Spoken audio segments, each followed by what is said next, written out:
Good morning friends and audience, কেমন আছেন সবাই? আশা করি ভালো আছেন। আমি ডক্টর আশিস মজুমদার আজকের প্রাতঃভ্রমণে সকলকে স্বাগত জানাচ্ছি।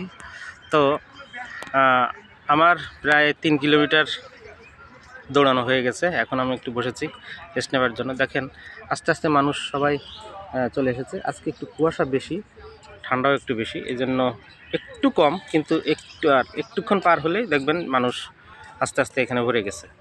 এই জায়গাটা একটা মিলন মেলা বলা যায়। এখানে সকালবেলায় না আসলে আপনি বুঝতে পারবেন না যে এখানের পরিবেশটা আসলে কত সুন্দর।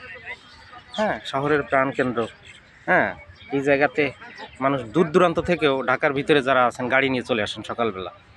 তো আজকে একটা সুন্দর একটা টিপস দিব। সেটা কি, অনেকে প্রশ্ন করেন যে এই পাস্তুরিত দুধ খাবো নাকি আমরা সরাসরি গরুর দুধ খাবো, কোনটা ভালো? তো দেখুন, এখানে আমি একটা পাল্টা প্রশ্ন করব যে পাস্তুরিত দুধে কি আছে আর দেশি গরুর দুধে কি আছে, এটা আগে আপনাকে বুঝতে হবে। পাস্তুরিত দুধ অর্থাৎ এই যে আমরা মিল্ক বিটা খাই বা ফার্ম ফ্রেশ বা প্রাণ, যে সমস্ত দুধগুলো আমরা কিনে খাই, এগুলোতে কি হয়, এগুলোতে আসলে যে ক্রিমগুলো এগুলো কিন্তু তুলে নেওয়া হয়, এগুলো লো ফ্যাট থাকে। তো এগুলো যারা সাধারণত ফ্যাটি লিভার আছে যাদের বা হার্টের সমস্যা আছে, ডাক্তারবাবুরা যেখানে বলেছেন যে আপনি লো ফ্যাট গ্রহণ করবেন, তাদের জন্য এই দুধগুলো মোটামুটি সুইটেবল। আর পাশাপাশি অনেকে বলতেছেন যে আমরা দেশি গরুর দুধ খাবো, ওটা খাবো না। দেশি গরুর দুধ খাবো আমরা, এই ফার্মের গরুর দুধ খাবো না, বা ফার্মের গরুর দুধ খাবো কিন্তু এই যে বাজার থেকে কিনে খাবো না। কিন্তু প্রশ্ন হলো, আপনি যে ফার্মের গরুর দুধ খাবেন, দেশি গরুর তো পাওয়াই যায় না, তাহলে আপনাকে গ্রামে যেতে হবে। গ্রামে গেলে আপনি যদি দেশি গরু পেয়ে থাকেন তাহলে আপনি সরাসরি সেখান থেকে খেতে পারবেন দুধ সংগ্রহ করে। কিন্তু দেখুন, ফার্মের যে গরুগুলো আছে এগুলোকে আসলে কি খাওয়ানো হয় এটা আপনাকে বুঝতে হবে। কি খাওয়ানো হয় আর তাদের সুস্থ রাখার জন্য কি ট্রিটমেন্ট করা হয়, এটা কিন্তু খুব মোস্ট ইম্পর্ট্যান্ট।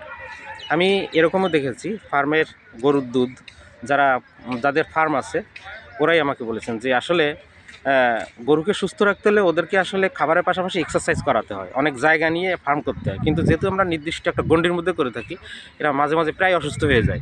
তো এই জন্য ওদের সুস্থ রাখার জন্য মাঝে মাঝে প্রায় অ্যান্টিবায়োটিক ব্যবহার করা হয়। অ্যান্টিবায়োটিক, তারপরে এই আপনার ভিটামিন জাতীয় ওষুধগুলো এগুলো দেওয়া হয়। তো যখন আপনি সেই গরু থেকেই দুধ কালেক্ট করবেন, ওইগুলো কিন্তু এই অ্যান্টিবায়োটিকের যে সমস্ত কম্পোনেন্টগুলো সবগুলো কিন্তু দুধের মধ্যে যাবে, এবং সেগুলো কিন্তু আপনার অজান্তে আপনি খেয়ে ফেলছেন। তাহলে এই দুধ কতটা ঝুঁকিপূর্ণ আপনি এবার ভাবুন।